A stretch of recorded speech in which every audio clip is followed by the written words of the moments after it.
teaching backup while avoiding corridors, lures and body pressure.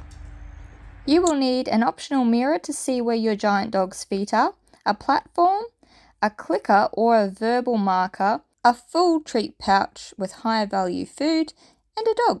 Set your dog up for success with a well-chosen platform that is below hock height and above paw height.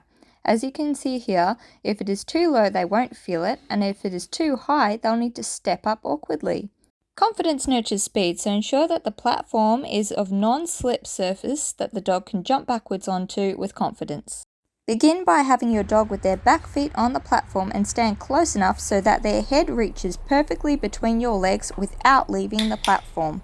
This is slow motion, however fast pace, drop food on the ground between your legs and click or mark every time the dog leans backwards, quickly rewarding again between your legs without missing a beat. It really helps to have a handful of at least 10 treats in your hand ready to go to keep this process very quick and very snappy.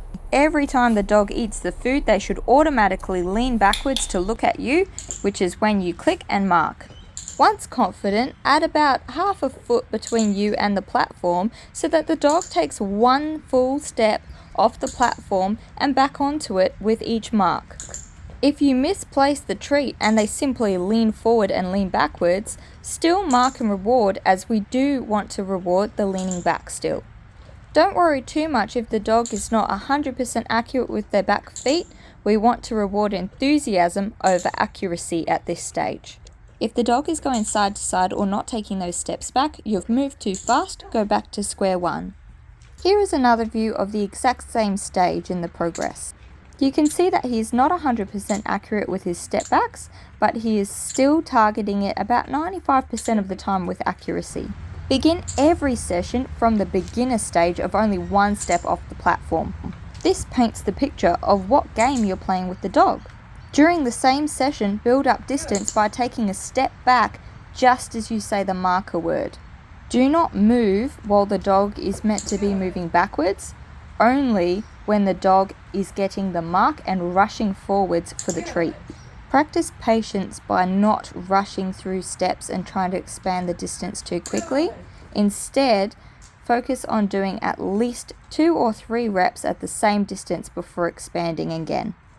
Sometimes, even while doing everything correct, we progress through the stages a little too quickly for the dog and only find out when things go wrong. While building up distance, if you notice that your dog is beginning to lose direction, pretends they forgot the game, or seem to not remember where the target platform is, don't scold or reprimand them, simply go back to square one, make it really light and easy, give them lots of rewards for doing really easy stages, and finish the game on a high. Then when you next go back to the super difficult stages, they'll find it a lot easier and their brain will be a lot clearer. They're genuinely not giving you a hard time, they're just having a hard time. When the dog is confident and accurate with this trick, then add a cue word just beforehand.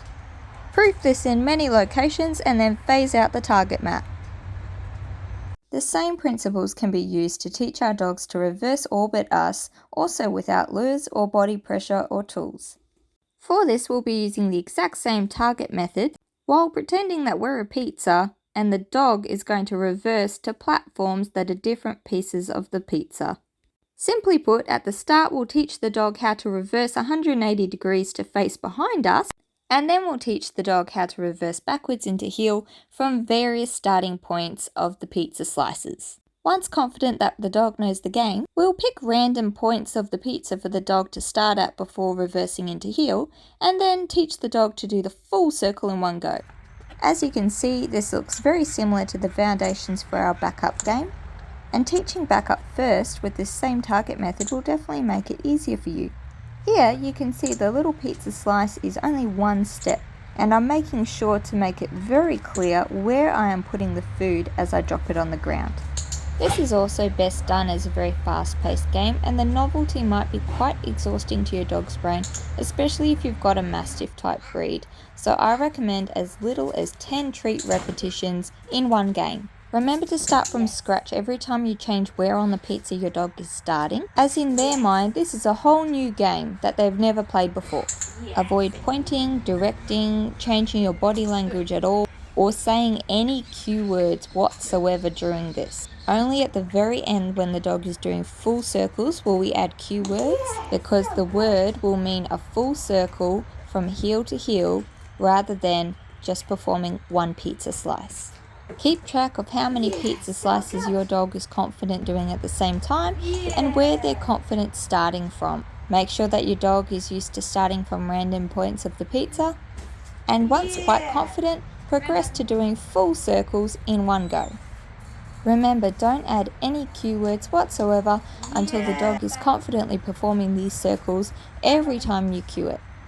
While it may not work for everyone, one thing that helped increase body contact with Dave was to give him the treats as I walked him in a circle back into me.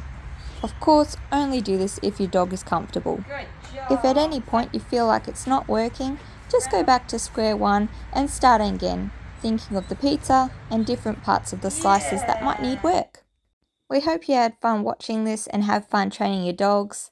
Just because a dog might not like being lured or might not like pressure doesn't mean it's silly or incapable of learning. It just needs a different method.